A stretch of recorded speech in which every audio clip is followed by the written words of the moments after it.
किसी भी अच्छे मुल्क का वीज़ा हासिल करने के लिए आप बैंक स्टेटमेंट कैसे बना सकते हैं। अस्सलाम वालेकुम, मेरा नाम जुनैद है और इस वीडियो में मैं आपको सारा ही इंफॉर्मेशन दूंगा जो बैंक स्टेटमेंट बनाने के लिए बहुत ज़रूरी है।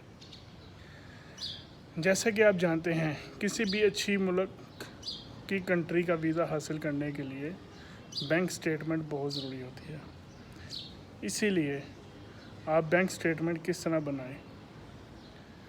बैंक स्टेटमेंट बनाने के लिए आप सबसे पहले, अगर आप सैलरी होल्डर हैं तो आप अपनी तनख्वाह अपने अकाउंट में मंगवाएं। कुछ लोग क्या करते हैं, कुछ लोग एक लम सम अमाउंट अपने अकाउंट में रख देते हैं और वीज़ा अप्लाई कर देते हैं।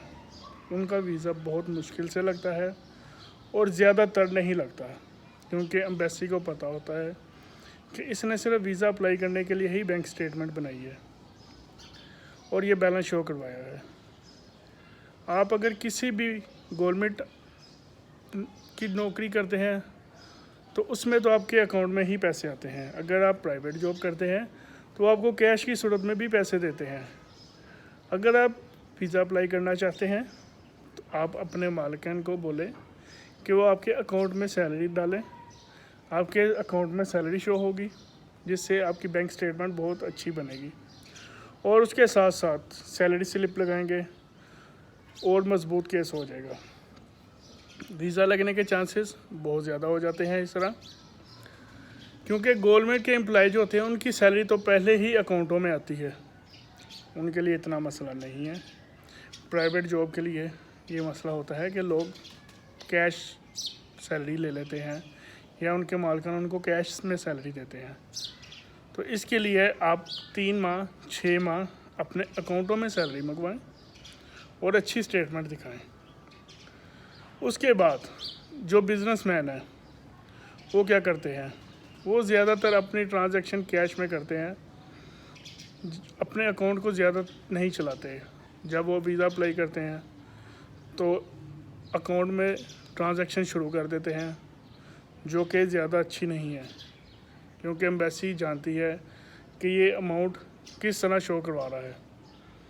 तो आप अपनी तमाम ट्रांजैक्शन बैंक अकाउंट के ज़रिए करें, आप सारा इन आउट बैंक में करें।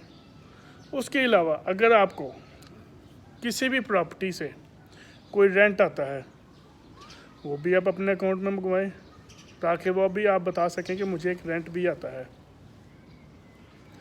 और तो और अच्छे मुल्क का वीज़ा हासिल करने के लिए, जैसे कि स्पेन है, उसके लिए 6 माह की बैंक स्टेटमेंट चाहिए।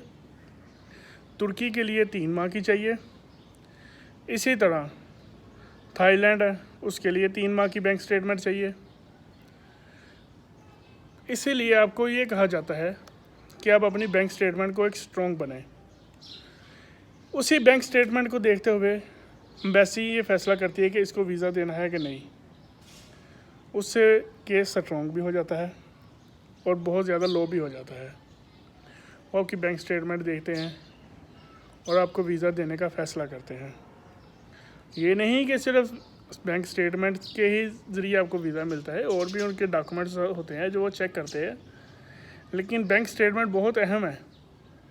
एक वीज़ा हासिल करने के लिए बैंक स्टेटमेंट बहुत अच्छी अहमियत रखती है कि क्या आप उनके मुल्क में जा रहे हैं, क्या आप इस काबिल हैं कि आप अपना एक्सपेंस खुद कर सकते हैं, क्या आप अपना एक्सपेंस खुद कर सकते हैं, क्या आपके अकाउंट में इतना बैलेंस है, क्या आप वहाँ आसानी से रह सकते हैं। बैंक स्टेटमेंट इसीलिए ज़रूरी है।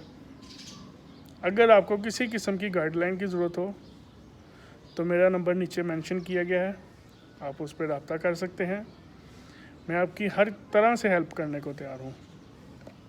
शुक्रिया। और अगर आपको मेरी वीडियो अच्छी लगे तो मेहरबानी फरमा के मेरा यूट्यूब चैनल सब्सक्राइब करें, बेल आइकन को दबा दें और लाइक के बटन को दबा दें। एक दफ़ा फिर, अगर मेरी किसी किस्म की हेल्प की ज़रूरत है वीज़ा लगवाने में, बैंक स्टेटमेंट बनवाने में या किसी भी तरह, तो आपका भाई हाज़िर है। किसी टाइम भी आप मिल सकते हैं।